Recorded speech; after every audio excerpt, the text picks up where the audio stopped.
जय हिंद। मैं अनंता आप सभी का स्वागत करती हूँ। मैं आपके लिए लेके आई हूँ प्रैक्टिस सेट नंबर 4, जो कि सारे ही के सारे क्वेश्चन आपके एएलपी अभी 2024 नवंबर में ही पूछे गए हैं। तो देखिए ये इंपॉर्टेंट है एनटीपीसी और आरपीएफ कांस्टेबल के लिए, आपके बाकी बच्चे रेलवे एग्जाम्स के लिए, क्योंकि क्वेश्चंस क्या होता है कि राउंड अबाउट यहीं से पूछता है। ठीक है, चलिए देखते हैं सबसे पहला क्वेश्चन क्या है। इसमें लिया गया है सबसे पहला क्वेश्चन 3 के प्रथम 5 गुणजों का औसत पूछा था।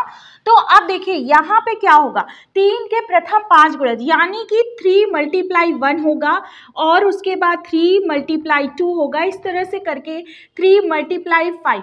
ये जो पहले 5 गुणज हैं इनका क्या निकालना है, औसत निकालना है। जब भी इस तरह से होते, देखिए 1 है, यहाँ पे 2 है, फिर 3 होगा, फिर 4 होगा, फिर यहाँ पे 5 होगा। इसका मतलब ये है कि ये कॉन्जिक्यूटिव है, मतलब एक के बाद एक है। जब भी क्रमागत हो तो आपको क्या करना है, आपको सबसे पहला पद उठाना है 3 × 1 और प्लस कर देना है सबसे लास्ट वाले पद को 3 × 5 और अपॉन 2। ये हो जाता है आपका औसत। ठीक है, तो ये कितना हो जाएगा, 3 × 1 = 3 हो जाएगा, प्लस 3 × 5 = 15 अपॉन 2 हो जाएगा, 18/2 हो जाएगा और 2 9। तो औसत कितना आ जाएगा, औसत 9 आ जाएगा। कौन सा ऑप्शन करेक्ट है, ऑप्शन नंबर सी करेक्ट हो जाएगा। ठीक है, चलिए आगे बढ़ते हैं। 2 है, प्रत्येक 2 वर्ष के अंतराल पर जन्मे 5 बच्चों की आयु का योग 40 वर्ष है। तो सबसे बड़े बच्चे की आयु पता करनी है। देखिए यहाँ पे बच्चे कितने हैं, बच्चों की जो संख्या है वो 5 है और योग क्या दिया गया है, योग है यहाँ पे 40। ठीक है, योग है 40। अब हम क्या जानते हैं, हम जानते हैं कि अगर हम औसत निकालेंगे यानी कि एवरेज निकालेंगे तो एवरेज क्या होता है, बीच की संख्या होती है। तो बीच वाले बच्चे की आयु पता चल जाएगी। देखिए एक बच्चा है, 2 है, 3 है, 4 है और 5 बच्चे हैं। तो अगर हम इसका औसत निकालें तो औसत निकालने के लिए योग में क्या होगा, योग में जितने भी बच्चे हैं उन संख्या से हम भाग करेंगे तो 5 8 जा हो जाएगा। इसका मतलब ये जो 8 आया है ये तीसरे बच्चे की आयु है। ठीक है, सबसे बड़े बच्चे की आयु पूछा है, कैसे पता चलेगा, प्रत्येक 2 वर्ष के अंतराल पर। तो इसका मतलब ये 3 से जब 4 पहुंचा है तो ये 10 वर्ष का होगा और 4 से 5वें वाले में क्या है, 12 वर्ष का। तो जो सबसे बड़ा बच्चा है वो कितनी आयु का है, वो 12 वर्ष का है। कौन सा ऑप्शन करेक्ट हो जाएगा, ऑप्शन नंबर डी करेक्ट हो जाएगा। चलिए आगे बढ़ते हैं। एक कार 80 किलोमीटर की दूरी 20 किलोमीटर/h की चाल से और अगले 30 किलोमीटर की दूरी 30 किलोमीटर/h की चाल से तय करती है। तो यहाँ पे पूछा है औसत चाल। अब हम जानते हैं औसत चाल का मतलब होता है कुल दूरी बटे कुल समय। ठीक है, अब यहाँ पे कुल दूरी कैसे पता चलेगा, कुल दूरी पता चलेगा, यहाँ पे देखिए 80 है और ये 30 है, 80 30 क्या हो गया 110। ठीक है, 110 क्या हो गया, 110 किलोमीटर कुल दूरी हो गई। अब यहाँ पे कुल समय कैसे पता चलेगा, जो कुल समय है, देखिए ये जो डिस्टेंस है और ये इसकी स्पीड है, तो डिस्टेंस अपॉन स्पीड क्या होता है, टाइम होता है ना। तो यहाँ पे क्या हो जाएगा, 4 आ जाएगा, 4 घंटे। ठीक, तो इसके हिसाब से 4 घंटे आ जाएगा और ये नीचे वाले के हिसाब से 1 घंटे आ जाएगा। ठीक है, टोटल कितने हो जाएगा, 5 घंटे हो जाएगा टोटल कुल समय। तो अब कुल दूरी कितना है, 110 है और कुल समय है 5, 5 2 जा और 5 2 जा, तो कितना आ जाएगा, 22 किलोमीटर/h की चाल हो जाएगी, औसत चाल।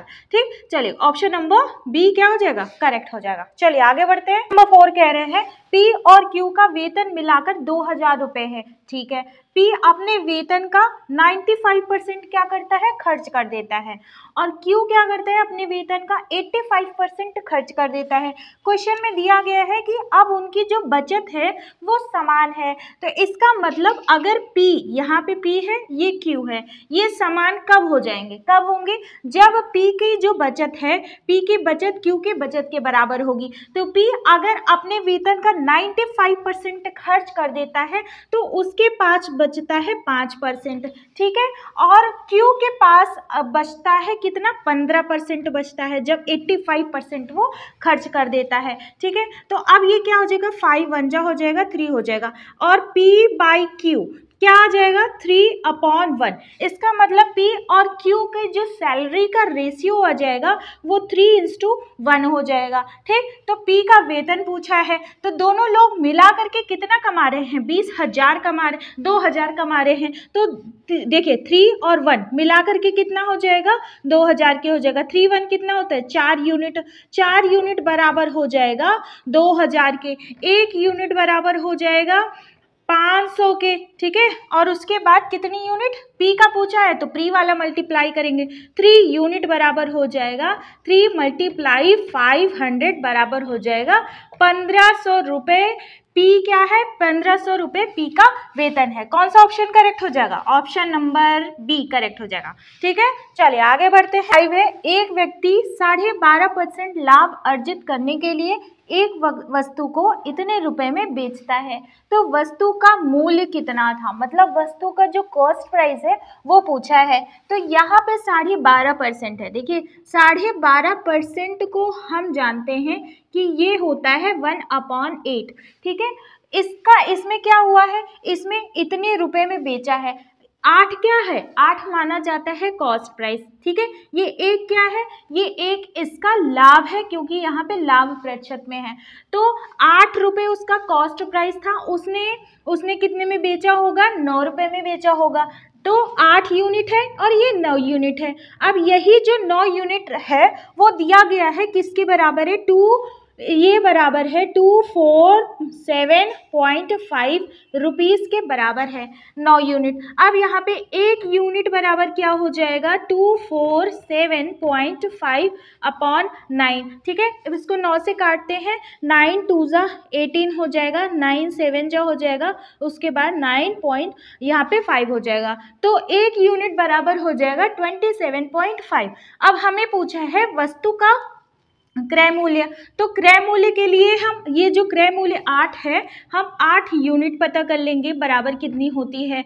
तो 27.5 × 8 कर देंगे तो अब ये आ जाएगा यहाँ पे इसका 2, यहाँ पे 2, तो कितना आ जाएगा, 220 रुपये आ जाएगा। ठीक है, 220 रुपये आ जाएगा। कौन सा ऑप्शन करेक्ट हो जाएगा, ऑप्शन नंबर B करेक्ट हो जाएगा। चलिए आगे बढ़ते हैं। क्वेश्चन नंबर 6 क्या कह रहे हैं, कि एक व्यक्ति जनवरी, फरवरी, मार्च और अप्रैल महीनों का औसत मासिक वेतन इतना है, एक व्यक्ति का, और फिर फरवरी, मार्च, अप्रैल, मई महीनों का जो औसत मासिक वेतन है वो इतना है। यदि मई महीनों का वेतन दिया गया है तो उसका जनवरी महीने का वेतन पता करना है। देखिए बहुत सिंपल है, आप 1 सेकेंड मतलब बहुत कम टाइम में कर सकते हैं। देखिए ये कितनी डिजिट है, ये कितनी डिजिट है, आपके पास 4 डिजिट है। ठीक है, आपने यहाँ पे 4 लिख लिया। ये कितना है, 4 है ना, 4 है। तो अब ठीक है, 4 कॉमन हो गया। आपको क्या करना है, अब देखिए ये जो बड़ा है ना, ये देखिए फरवरी, मार्च, अप्रैल, मई, और यहाँ पे मई का दिया हुआ है। तो देखिए जब ये नीचे वाले में से ऊपर वाले को घटाएंगे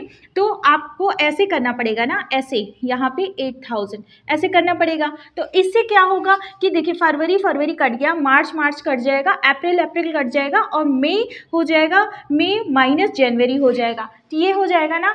आपको क्या करना है, अब यहाँ पे ये देखिए, यहाँ पे जो एक्स्ट्रा आ रहा है वो 500 आ रहा है। ठीक, तो आपको डायरेक्ट इतना मैं आपको समझाने के लिए कर रही हूँ। आपको क्या करना है, सीधे जो ये डिफरेंस है उसमें क्या करना है, 4 का मल्टीप्लाई कर देना है, जो कि इक्वल होगा, किसके इक्वल होगा, ये देखिए ये किसके इक्वल होगा, मई और माइनस जनवरी के। तो मई क्या है, मई में दिया गया है इतना वेतन। ठीक है, इतना वेतन और माइनस जनवरी, और अब आपका जनवरी ही पूछा है तो जनवरी हो जाएगा 6500 माइनस यहाँ पे 2000, तो कितना आ जाएगा, 4500 रुपये आ जाएगा आपका जनवरी महीने का वेतन। तो कौन सा ऑप्शन करेक्ट हो जाएगा, ऑप्शन नंबर B करेक्ट हो जाएगा। ये तो मैंने आपको समझाने के लिए किया, आप एग्जाम में डायरेक्ट कर सकते हैं। चलिए क्वेश्चन नंबर 7 है, किसी सौदे पर 40% और 60% की 2 क्रमिक छूटें ही एकल छूट के बराबर होगा। तो कौन सी एकल छूट के बराबर, ये 2 क्रमिक छूटें होंगी। इसका फॉर्मूला होता है -a - b और उसके बाद +ab/100। तो यहाँ पे a क्या दिया गया है, a 40 दिया गया है और 60 है, ये प्लस 40 × 60 बटे 100, यहाँ से काटेंगे, उसके बाद ये आएगा 100 आ जाएगा, माइनस प्लस 24 आ जाएगा, और जब इसको इसको सब्सट्रैक्ट करेंगे तो 76% आपका नेगेटिव में आ जाएगा। तो कौन सा ऑप्शन करेक्ट हो जाएगा? ऑप्शन नंबर बी करेक्ट हो जाएगा। चलिए आगे बढ़ते हैं, आ जाते हैं क्वेश्चन नंबर 8 पे। क्या कह रहे हैं? अरुणा ने जयश्री से 9,000 रुपए की धनराशि 10% वार्षिक चक्रवृद्धि ब्याज की दर पर ऋण ली। ठीक है, जो वार्षिक रूप से संयोजित होती है सभी बकाया चुकाने के लिए अरुणा द्वारा 2 वर्ष बाद भुगतान की गई कुल धनराशि ज्ञात करना है। देखिए यहाँ पे कुल धनराशि पूछा है, अमाउंट पूछा है कि क्या होगा, और प्रिंसिपल दिया गया है 9,000 रुपए। ठीक है, और यहाँ पे रेट कितना है? रेट 10% है, और टाइम क्या है? 2 साल। ठीक है, 2 साल है। अब क्या करना है? अब आपको ध्यान देना है कि ये पूछा है कंपाउंड इंटरेस्ट पे, चक्रवृद्धि ब्याज पर। अब हम क्या जानते हैं? चक्रवृद्धि ब्याज में 2 साल के लिए अगर हम रेट निकालें तो पूरा ब्याज दर कितना होगा, ये देखिए 2 वर्ष में पूरा टोटल जो ब्याज दर होगा वो 10 प्लस 10 यहाँ पे मल्टीप्लाई 10/100 ये होता है। 2 वर्ष में टोटल ब्याज लगेगा 21%। अब यहाँ पे 21% टोटल ब्याज लगेगा। इसका मतलब कोई चीज अगर हमारा प्रिंसिपल 100 रहा होगा तो अमाउंट क्या बन जाएगा? अमाउंट बन जाएगा 121% अमाउंट बन जाएगा। ठीक, अमाउंट पूछा है, और यहाँ पे हमारे पास ये जो प्रिंसिपल है ये 100 यूनिट बराबर किसके है? 100 यूनिट बराबर 9,000 के है। ठीक है, 9,000 के है तो 1 यूनिट बराबर क्या हो जाएगा? 90 हो जाएगा। इसी तरह से 121 यूनिट बराबर क्या हो जाएगा? अगर यहाँ पे 121 यूनिट लिखे तो मल्टीप्लाई 121 हो जाएगा, तो कितना हो जाएगा? 9 × 9 और 108 आ जाएगा। ठीक है, तो कौन सा ऑप्शन करेक्ट आ जाएगा? ऑप्शन नंबर करेक्ट आ जाएगा बी। ठीक है, तो यही हो जाएगा आपका, क्या हो जाएगा? कुल धनराशि, कुल अमाउंट हो जाएगा। आप यहाँ से देखिए, ये इतना तो मैंने आपको समझाने के लिए किया है। आप क्या करेंगे? एग्जाम में जब देखेंगे कि रेट आपका 21 आया है तो 121 को डायरेक्ट मल्टीप्लाई कर देंगे इससे, तो आंसर आ जाएगा आपका। ठीक है, चलिए आगे बढ़ते हैं। चलिए क्वेश्चन नंबर 9 देखते हैं क्या कह रहे हैं। 1 माइनस सेक स्क्वायर थीटा, एक ब्रैकेट में है 1 minus sine theta, 1 plus sine theta, फिर 1 प्लस कॉट स्क्वायर थीटा को सरल करना है। देखिए अब हम क्या जानते हैं, सबसे पहला टर्म उठाएंगे, ये हमको कुछ फॉर्मूले जैसा लग रहा है। कैसे फॉर्मूले जैसा लग रहा है? देखिए 1 प्लस tan स्क्वायर थीटा बराबर हम क्या जानते हैं? सेक स्क्वायर थीटा होता है कि नहीं होता है? जब ये जो है इधर आएगा, देखिए 1 माइनस सेक स्क्वायर थीटा करेंगे तो ये माइनस tan स्क्वायर थीटा बनेगा ना। तो यही जो माइनस tan स्क्वायर थीटा है इतने बड़े की जगह हम लिख देंगे। ठीक है, इसकी जगह हम ये लिख देंगे। ये देखिए हमने लिख दिया tan स्क्वायर थीटा, ये लिख दिया ना। अब क्या है? अब ये देखिए 1 माइनस साइन थीटा और 1 प्लस साइन थीटा, तो a minus B, a plus B का क्या होगा? फॉर्मूला लगेगा, तो क्या आ जाएगा? a square minus B square. ठीक है, तो जब a square minus B square आएगा इसका मतलब ये हो जाएगा 1, यहाँ पे 1 माइनस साइन स्क्वायर थीटा हो जाएगा। और हम क्या जानते हैं? हम जानते हैं कि cos square theta plus sine square theta बराबर क्या होता है? 1 होता है ना। और कॉस स्क्वायर थीटा बराबर 1 माइनस साइन स्क्वायर थीटा होता है ना। तो देखिए 1 माइनस साइन स्क्वायर थीटा की जगह हम कॉस स्क्वायर थीटा लिख देंगे। तो इतने बड़े की जगह हम क्या लिख देंगे? कॉस स्क्वायर थीटा लिख दिया। अब क्या? अब देखिए, अब यहाँ पे ये अगेन एक फॉर्मूला है, ये 1 प्लस कॉट स्क्वायर थीटा का वैल्यू होता है, का मतलब होता है कि कॉसेक स्क्वायर थीटा। ठीक है, कॉसेक स्क्वायर थीटा। अब ये देखिए यहाँ पे tan को अगर हम एक्सपैंड करेंगे तो साइन स्क्वायर थीटा है upon cos square theta, multiply यहाँ पे कॉस स्क्वायर थीटा हो जाएगा, मल्टीप्लाई और ये कॉसेक को अगर हम अपॉन में करेंगे तो 1 अपॉन हो जाएगा साइन स्क्वायर थीटा। ठीक, तो अब देखिए यहाँ पे कैंसिल करिए, साइन स्क्वायर थीटा से साइन स्क्वायर थीटा ऊपर नीचे कैंसिल हो गया, इससे ये कैंसिल हो जाएगा, बचेगा हमारे पास -1 जो कि हमारा सरल करने के बाद आंसर आ रहा है ऑप्शन नंबर बी। चले क्वेश्चन नंबर 10 क्या कह रहा है? संलग्न आकृति में रेखा L, जो लाइन L है वो रेखा M की क्या है, समानांतर है, दोनों ये पैरेलल लाइन है। तो पूछा है x + 2y का मान क्या होगा।